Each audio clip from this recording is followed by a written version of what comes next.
મિત્રો, તમને ખબર પડી?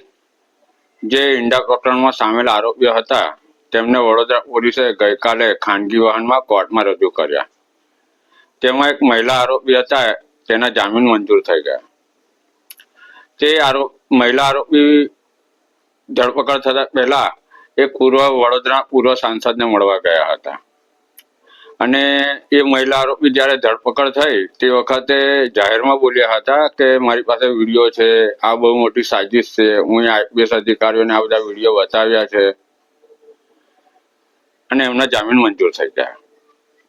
આ સમાચાર ફક્ત વડોદરાના એક લોકલ ન્યૂઝપેપર જે છાપે છે, ગુજરાતની અસ્મિતા કરીને, એને છાપ્યા છે. બાકી મોટાભાગના વડોદરાના લોકલ ન્યૂઝપેપર ચૂપ બેઠા છે.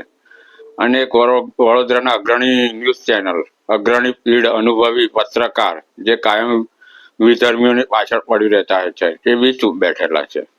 તો તમને શું લાગે છે મિત્રો, આ પ્રકરણમાં કોને બચાવવાનો પ્રયત્ન થઈ રહ્યો છે?